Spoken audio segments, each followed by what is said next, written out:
Behind me is the Volvo Hellbill. It is Volvo's first ever electric car, actually an electric prototype all the way back to the 1970s.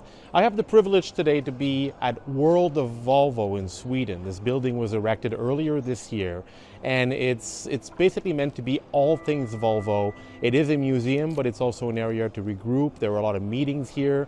There's a cafeteria, there's a gift shop. There's a lot going on.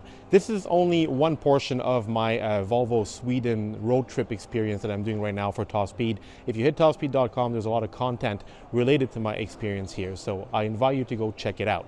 Let's go have a little stroll here in the exhibition part of World of Volvo. Again, this is a young building, a young section of the area, so we don't see all of Volvo's exhibitions yet, but there are a few neat vehicles here that I want to talk to you about, so let's go walk around in detail.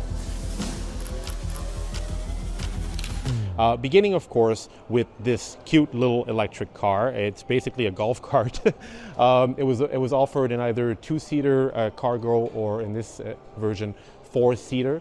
It was a prototype. It was really just an exercise into electric propulsion for Volvo. 13 horsepower electric motor, baby.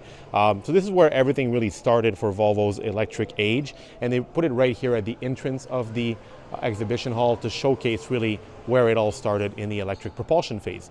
Right here is a model that I like very much, and a very recognizable model, especially in this yellow. Of course, we're talking about the iconic Volvo 850. This is a more specific rare model. It's the 850 T5R. It was really Volvo's first attempt at making a high performance model. It was 240 horsepower. This is a 1995 model year. Okay, by today's standards, 240 horsepower is not a lot, but back then it was quite good. Manual transmission, and it's got the classic Volvo kind of blocky square look, big leather seats inside, manual transmission. I love these things. They also participated in touring car. This particular example is pretty rare here for Sweden. Only 321 examples were built for the Swedish market. So a really neat collector's item. And Volvo obviously is not just cars, right? It's heavy trucking. They're doing buses as well. They want to highlight that here at World of Volvo. And the first XC90, which is a very important model for Volvo, as I mentioned in my review of this vehicle. It was the first SUV from Volvo. They were really entering uncharted territory with this thing, taking on vehicles like the BMW X5, and later on the Porsche Cayenne. And it was a sales success for the car maker. Good old 760 GLE, we know this one, very popular, especially back home. This one's pretty neat. This is the 300 series Volvo. It was really the first kind of compact cars from the car maker. Volvo had just purchased DAF motors. It was entry level, it was cheap to build, cheap to buy. It didn't start off very well for the car maker. The early cars were plagued with quality issues and reliability problems and performance complaints, but Volvo incrementally improved the product, and it ended up being a pretty neat little car. It sold very well in England, and they ended up building more of these than the 740.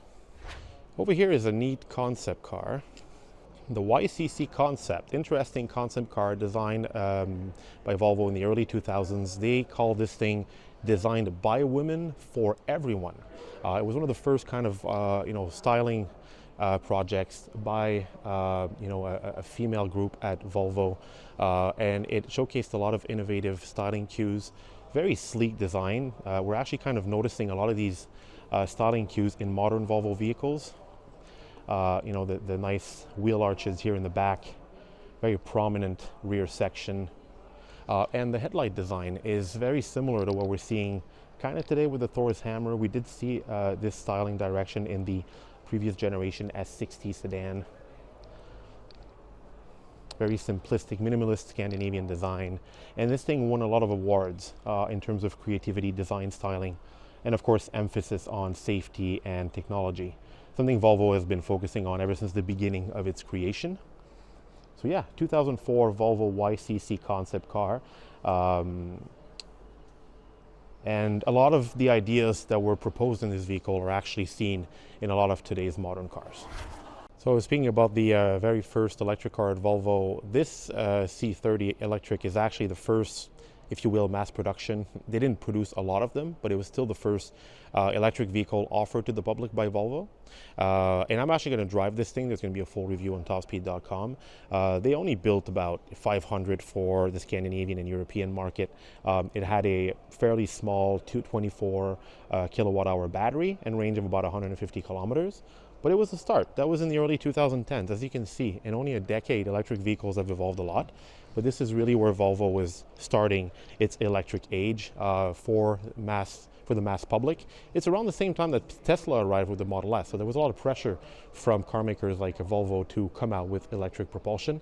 And of course, the C30 was a popular model back home. We had it as a kind of entry-level compact car from the car maker. And this was its electric version. Now this thing is really neat. It was a Volvo experimental vehicle for safety. It was called the VESC. It looks kind of weird because it's basically a rolling laboratory of technology. I want to draw your attention to something really neat about this car.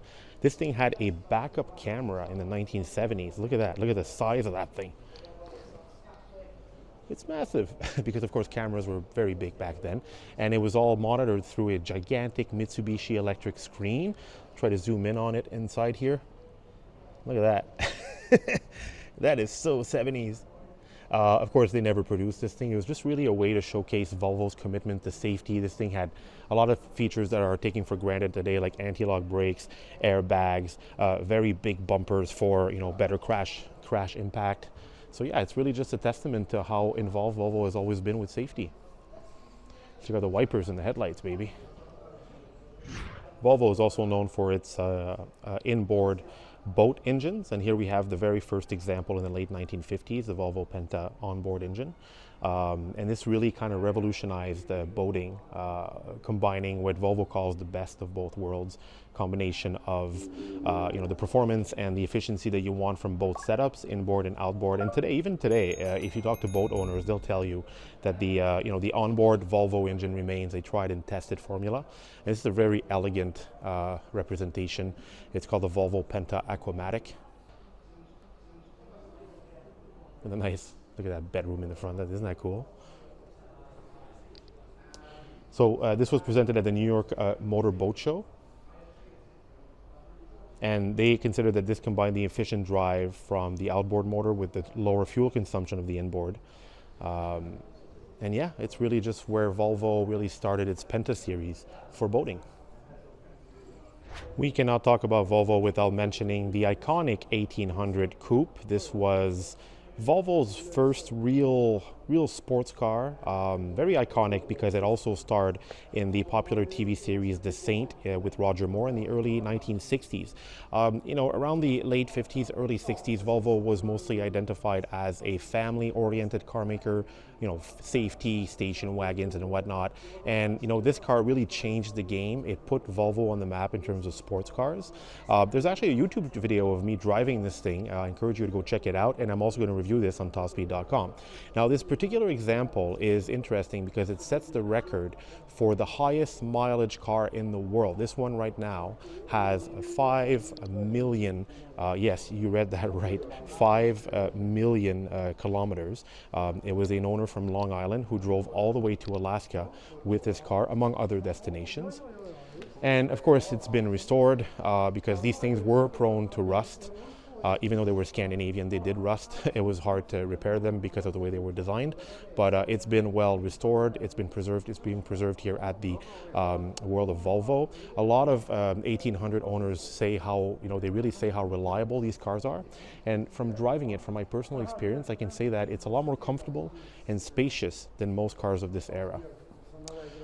Beautiful car, one of the most beautiful cars Volvo has ever designed. And it's really nice to see one in this beautiful, vibrant red here at the museum.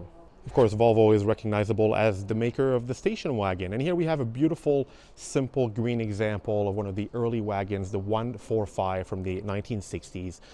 Very classic design. They were spacious, they were comfortable, they were solid. My dad keeps telling me about how these things were tanks. They really represented everything Volvo stood for in terms of reliability, solidity, and safety. Look at that thing, isn't that cool? And then of course it carried on to the 240, very popular model in the US and Canada. We had a lot of these things. That's why this one is called the benchmark in the USA. And this really, this car, was very successful for Volvo all the way to the mid 1990s, pretty much unchanged. They brought, iterations, changes to it, but the very classic big headlights here. This one's painted in a nice kind of blue. I love the paint color. The paint quality is still impeccable. The massive Volvo headrests, we all remember those from our childhood, don't we? With the thick leather. Look how good the leather still is in that car. It's just a feel-good vehicle. Manual transmission, of course, because that's what Volvos were all about back in the day. Massive rear end. Look at that cargo space. It's so cool. The iconic Volvo wagon. The car right here is a very important vehicle for Volvo. It's the PV444 from 1944. Recognize that date, 1944. Things were not going very well in Europe during that time. Of course, the continent was being ravaged by World War II.